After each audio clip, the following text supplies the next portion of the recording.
The hearing room was already a battlefield long before the first question was asked. Cameras clicked like gunfire. Reporters leaned forward, pens poised, waiting for the moment they knew was coming. Pam Bondi sat with that familiar half-smile, sharp, confident, unbothered. Across from her, Jasmine Crockett adjusted her papers, her calm presence cutting through the static like a quiet storm. Then it began. Bondi's voice sliced through the air, interrupting mid-sentence. "And with all due respect, Congresswoman, you're out of your depth." Gasps flickered across the room, a few smirks, a few lowered eyes. Jasmine didn't blink. Her gaze stayed locked, unwavering. The silence between them suddenly louder than the insult itself. The narrator's voice carried over the tension. In just 3 minutes, a storm would rise, and one of them wouldn't walk away unshaken. Cameras zoomed in. Every movement mattered now. The tilt of a head, the tightening of a jaw. Pam Bondi leaned forward, certain she still owned the room. But that confidence was about to shatter, because this wasn't the moment she dominated the stage. This was the moment Pam Bondi lost control, and Jasmine Crockett taught America a lesson in composure. But what happened next silenced even the loudest voices in the room. Just hours earlier, the hearing had seemed routine. Another day, another round of political theater. The committee had convened to discuss ethical conduct in government communications, but everyone knew that wasn't why the cameras were here. It wasn't about ethics. It was about spectacle. Pam Bondi had arrived early, rehearsed and radiant. Her team had leaked talking points to friendly outlets, her makeup perfect under the studio lights. She had done this dance before: interrupt, dominate, spin. For years, she'd made a career out of turning hearings into headlines. To her, this was supposed to be another easy takedown. Across the aisle, Jasmine Crockett was quieter, reviewing notes with the kind of focus that made her opponents underestimate her. The murmurs in the press gallery said it all. Bondi was expected to win. Cameras were already tilted her way, waiting for the fireworks she was famous for. The air thickened with anticipation as the hearing began. Bondi leaned back in her chair, confidence oozing like perfume, while Jasmine prepared to speak last. Outside, headlines were already being written before the first gavel struck, but the rhythm of the room was shifting, subtly, invisibly. Beneath Bondi's polished certainty, something unpredictable was gathering momentum. The narrator's voice steadied, almost prophetic. For Pam Bondi, this was supposed to be another easy takedown. But she was walking straight into a storm she didn't see coming. Because when Jasmine finally spoke, when that calm voice finally rose, it wouldn't just change the hearing. It would change the way millions saw power, arrogance, and what true composure looks like in the face of chaos. And that moment was only seconds away. Pam Bondi had always known how to command a room. From her earliest days as a prosecutor in Florida, she'd walked into courtrooms with a kind of practiced confidence that bordered on performance. Her hair perfect, her tone sharp, her timing precise. She understood that winning the moment often mattered more than winning the case. Cameras loved her. Headlines adored her. And she loved them back. Over the years, Bondi had mastered the art of the political soundbite. She never just spoke. She delivered lines meant to echo through cable news segments and Twitter feeds. She positioned herself as the crusader for integrity, the fighter who spoke truth to corruption. But beneath the glossy speeches and carefully curated image, there lingered something hollow, a hunger not for justice, but for validation. Her allies called it strength.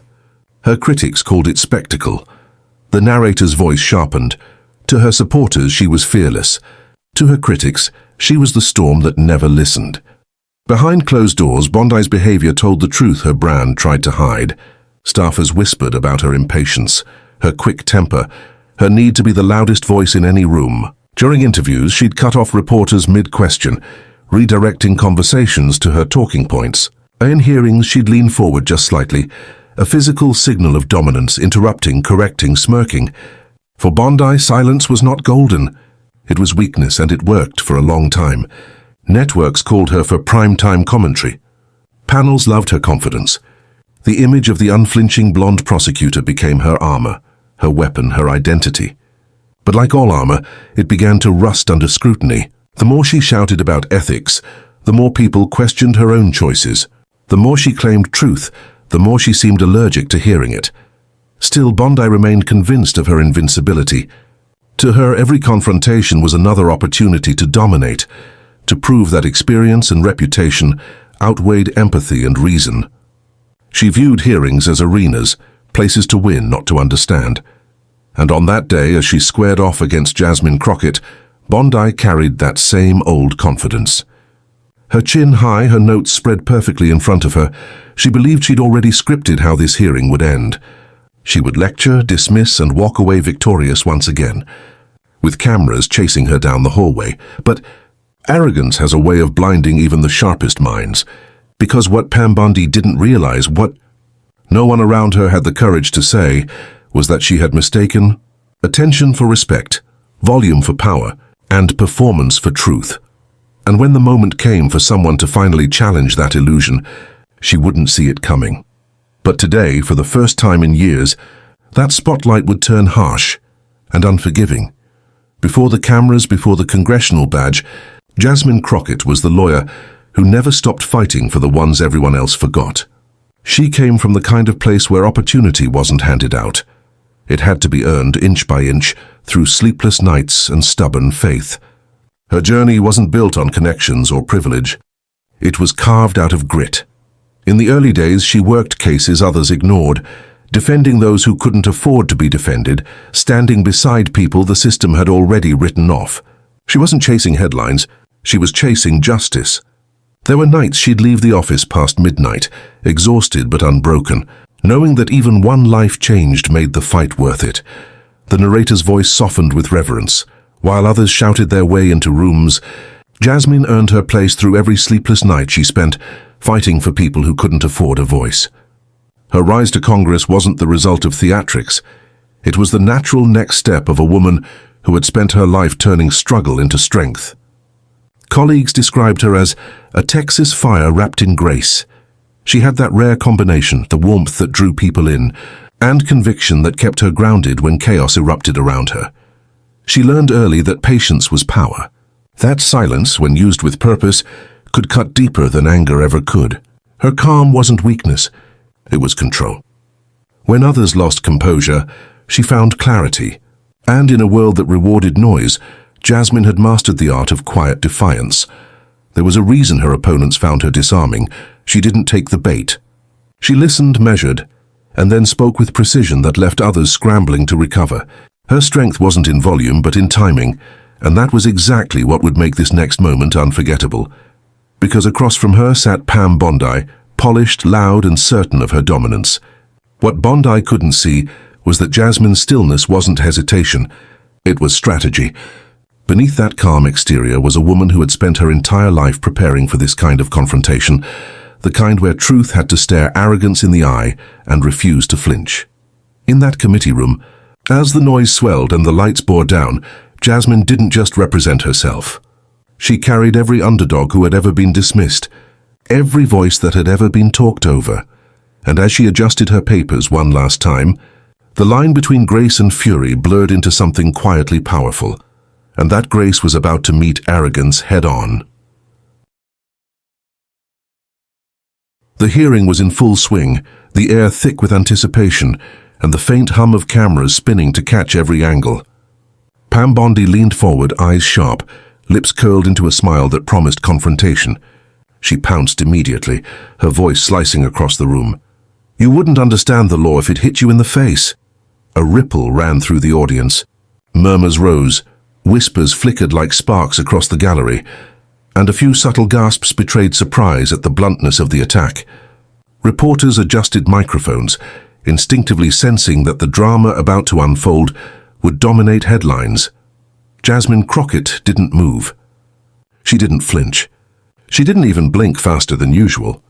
The silence she held was almost physical, pressing against the walls of the committee room. Every eye trained on her, waiting for a reaction, a slip, a tremor of doubt.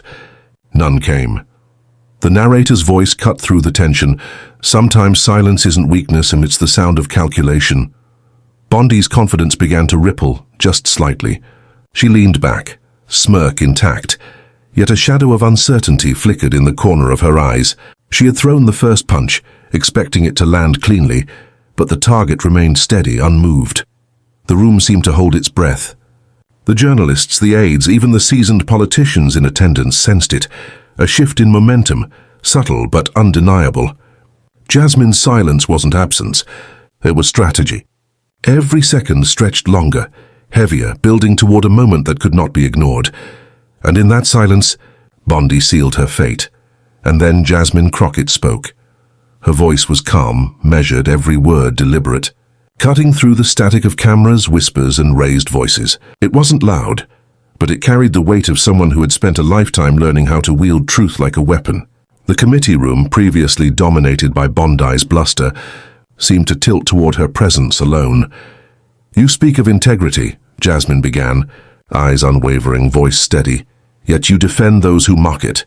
You claim to uphold the law, yet you bend it for convenience. You lecture others on ethics, while your record tells a different story." Each sentence landed like a blow, sharp and undeniable, exposing contradictions that Bondi had carefully hidden behind performance and bravado. Bondi opened her mouth, attempting an interruption, a flustered retort, but Jasmine raised a hand slightly, a subtle motion of authority. "Ma'am," she said, calm but firm, "I'm speaking, and I'll finish." The room held its breath. The interruption, meant to regain control, only underscored her opponent's mastery.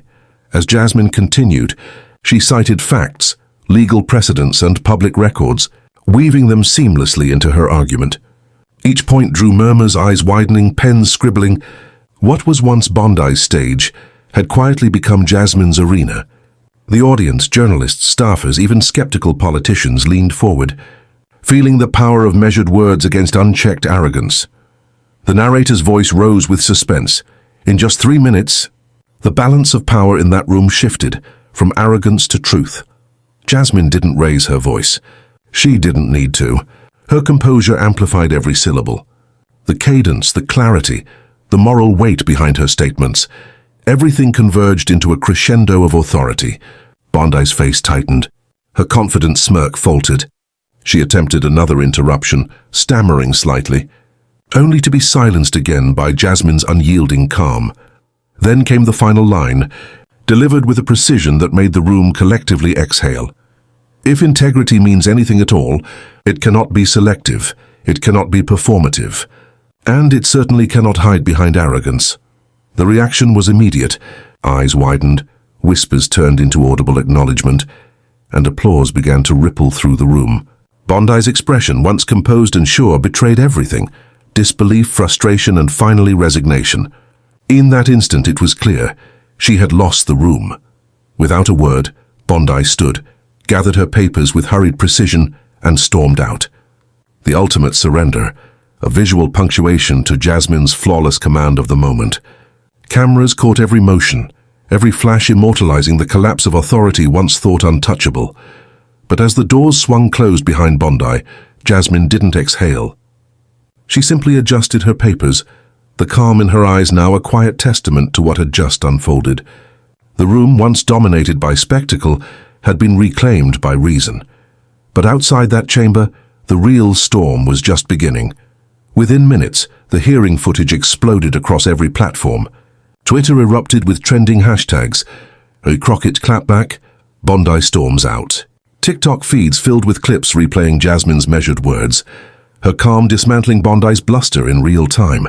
Every media outlet picked it up, from cable news to late-night shows. The phrase 3 minutes that broke the internet appeared in headlines shared by millions who couldn't stop watching. Influencers dissected every frame. Anchors replayed the moment, analyzing it like it was history in motion. Citizens of all ages celebrated the rare spectacle of competence and composure triumphing over arrogance. Pride spread like wildfire, not just for Jasmine as a politician, but for what she represented, a voice that belonged to the unheard, the underestimated, the overlooked. Relief mingled with exhilaration. Finally, truth had claimed its moment in a world overloaded with spectacle and noise. The commentary was unanimous. Clips of her calm stare, precise argumentation, and unshakable confidence became symbols, not just of a winning hearing, but of leadership grounded in dignity. Memes juxtaposed Bondi's storming exit with Jasmine's serene composure. Every share carried an undercurrent of validation. This was a victory for patience, preparation, and principle. The narrator's voice carried across the digital hum.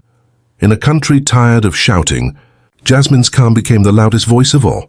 And yet, while the online frenzy captured the immediate thrill, there was a quieter, deeper resonance rippling beneath the surface.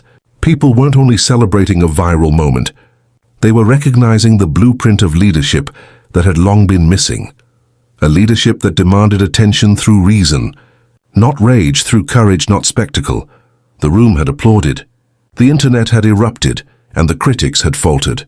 But Jasmine's victory wasn't merely in those 3 minutes. It was in the enduring reminder that poise, integrity, and preparation could outshine bluster every single time. But beyond the viral moment lay something deeper, a reminder of what real leadership looks like. Moments like this remind us the truth always finds its moment. In the chaos of headlines, the noise of pundits, and the clamor for attention, it's easy to forget that integrity and composure still hold power.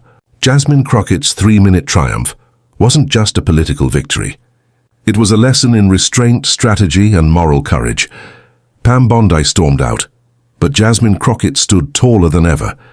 Her calm had spoken louder than any shout. Her preparation had outmatched every interruption, and her clarity had turned a room full of spectacle into a stage for reason. For those watching, it was more than admiration. It was validation for anyone who has ever felt unheard, underestimated, or overlooked. If you believe composure beats chaos, share this story. Let's celebrate voices that rise with reason, not rage.